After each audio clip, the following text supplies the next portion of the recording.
Hello प्यारे बच्चों, आज हम लोग पढ़ने जा रहे हैं साइंस का chapter 4 class 8 electricity magnetic and heating effect. तो प्यारे बच्चों, जब भी किसी तार में करंट बहता है तो दो चीज़ें होती हैं, निश्चित तौर पे होती हैं। एक तो उसके अंदर हीट प्रोड्यूस होगी यानी गर्मी पैदा होगी, और दूसरा उसके तार के चारों तरफ एक मैग्नेटिक फील्ड बनेगा। ये दो चीज़ें हमेशा होती हैं। तो अब आप कहेंगे सर, ये तार के अंदर करंट फ्लो होता है, इसका क्या मतलब होता है? तो ये है बेटा तार, ये है हमारा तार, और इसके अंदर बहते हैं इलेक्ट्रॉन्स। इलेक्ट्रॉन्स भागते हैं इसके अंदर, तो हम कहते हैं करंट बह रहा है। ये चीज़ अभी हम आपको डायग्राम से समझाएंगे।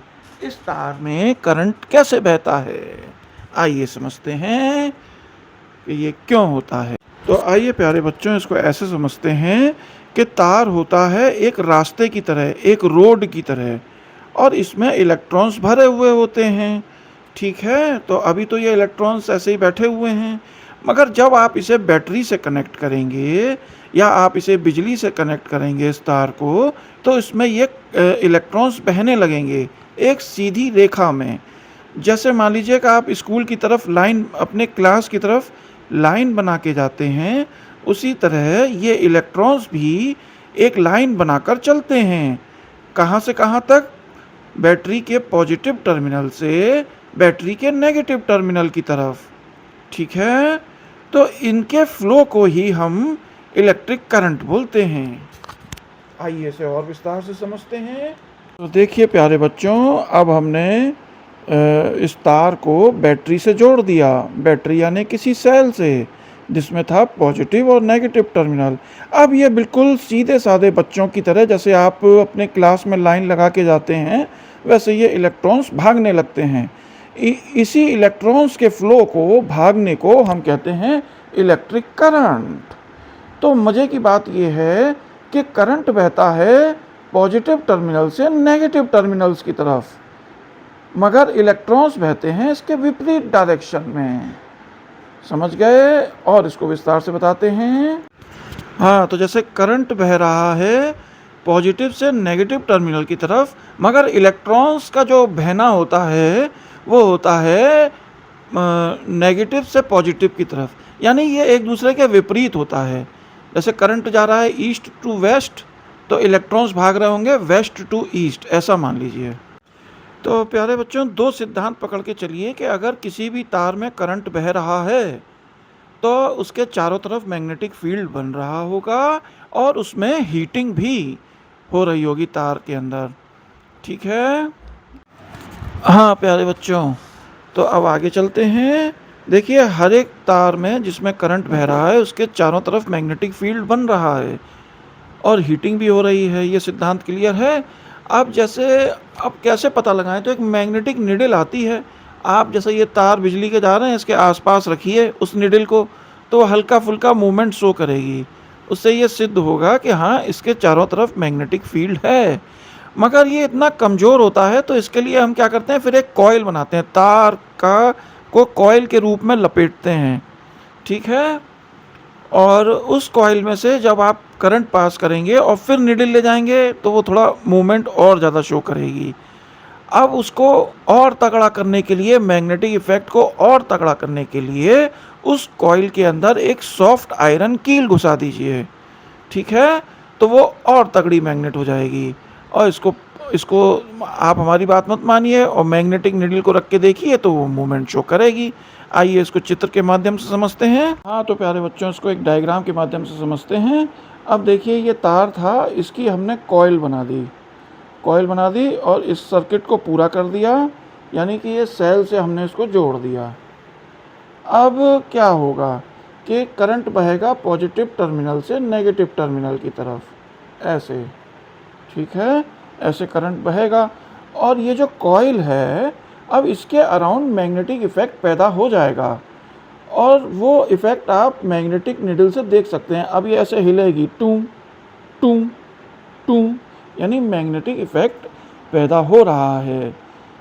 अच्छा, अब इसकी ताकत बढ़ाने के लिए, इस मैग्नेट की ताकत बढ़ाने के लिए हम क्या कर सकते हैं कि ये जो हमने सेल लगाया है, अभी एक सेल लगाया है, इसकी जगह हम 5 सेल और जोड़ दें इसमें, 1 सेल, 2 सेल, 3 सेल, ऐसे मतलब हमने सेल की संख्या बढ़ा दी, यानी बैटरी की ताकत बढ़ा दी, तो मैग्नेटिक इफेक्ट जो होगा उसकी ताकत भी बढ़ जाएगी। ठीक है, तब ये सुई और घूमेगी, टोंग टोंग टोंग। और एक दूसरा काम हम कर सकते हैं कि ये जो हमने कॉइल बनाई हैं, इनकी संख्या बढ़ा दें, यानी इन गुच्छों की संख्या बढ़ा दें, जैसे और ज़्यादा इसको कॉइल बना दें, नंबर ऑफ टर्न्स इंक्रीज कर दें अगर इसके, तो इसमें मैग्नेटिक पावर बढ़ जाएगी। तो 2 चीज़ों से मैग्नेटिक पावर बढ़ी। ठीक है, तीसरा काम हम क्या कर सकते हैं कि इसके अंदर एक सॉफ्ट आयरन की कील घुसा दें, यानी सॉफ्ट आयरन कोर घुसा दें, तो भी मैग्नेट की पावर बढ़ जाएगी। तो इन 3 चीज़ों से, सेल की संख्या बढ़ाने से, या नंबर ऑफ कॉइल्स को बढ़ाने से, टर्न्स बढ़ाने से, और तीसरा कि हमने इसके अंदर एक सॉफ्ट आयरन कोर लगा दिया, उससे इस मैग्नेट की पावर बढ़। आइए तो अब आते हैं हीटिंग इफ़ेक्ट ऑफ करंट के बारे में। तो जैसे जब करंट बहता है तो वो गर्मी भी पैदा करता है। जैसे आप देखिए अपने घर में प्रेस होती है, जिससे कपड़े प्रेस होते हैं, गीज़र होता है, पानी गर्म करने की रॉड होती है, तो उसके अंदर ऐसा क्यों होता है?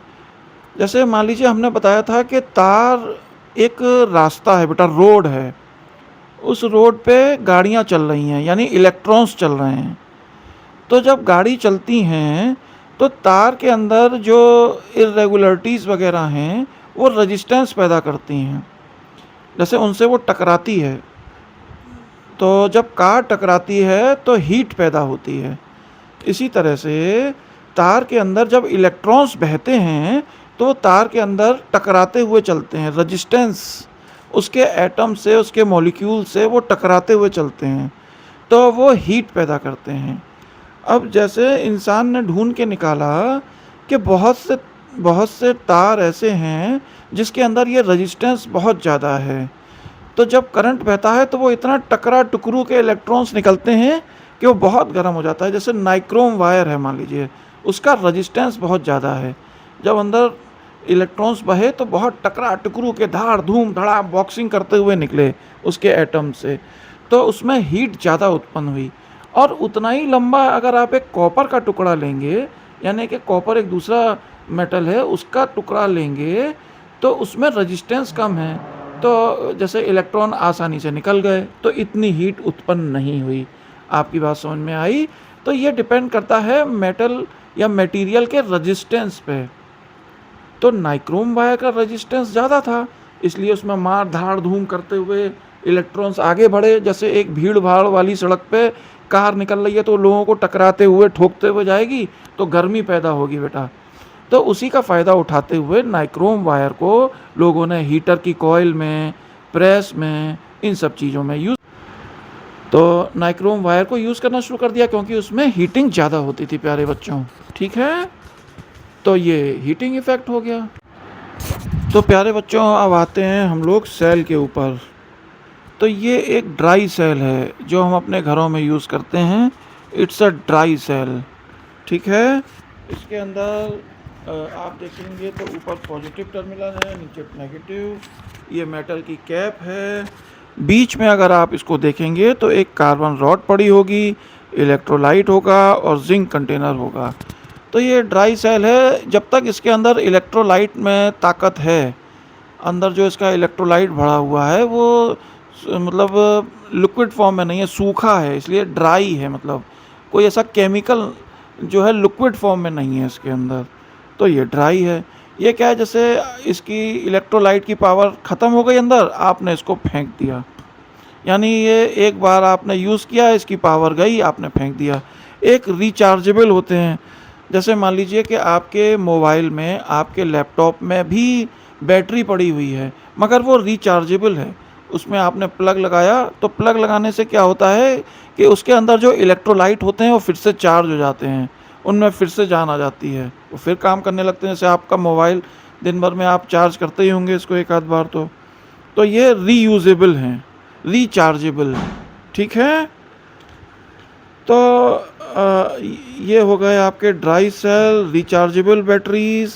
एक वोल्टिक सेल, सबसे पहले ये कैसे बना था वोल्टिक सेल या गैल्वेनिक सेल्स?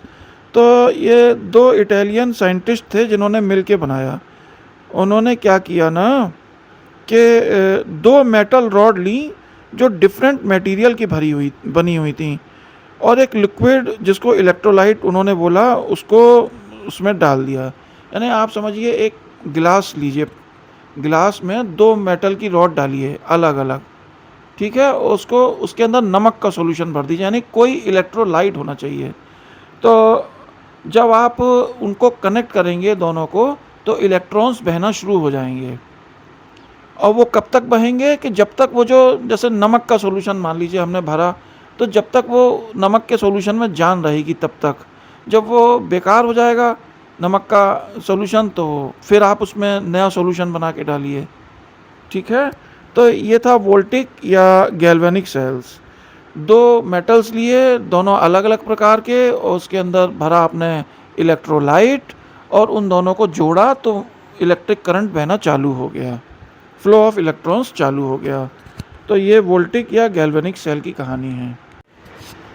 तो देखते हैं ड्राई सेल और रिचार्जेबल सेल में क्या सही है। तो ड्राई सेल एक बार यूज़ करके फेंक दिया, रिचार्जेबल जैसे मोबाइल और बैटरी की और लैपटॉप की, मोबाइल की बैटरी है, ये आप बार बार रिचार्ज कर सकते हैं इसको। तो ये था करंट का हमने आज चैप्टर पढ़ा। इलेक्ट्रिसिटी के दो मेन काम हैं, एक तो उसके चारों तरफ मैग्नेटिक फील्ड बनता है, और दूसरा कि उसमें हीटिंग इफ़ेक्ट पैदा होता है। तो ये दो इम्पॉर्टेंट चीज़ें हमने सीखी। प्यारे बच्चों, उम्मीद है कि ये चैप्टर आपकी समझ में आया होगा। मेरे चैनल को लाइक एंड सब्सक्राइब करिए। Thank you very much.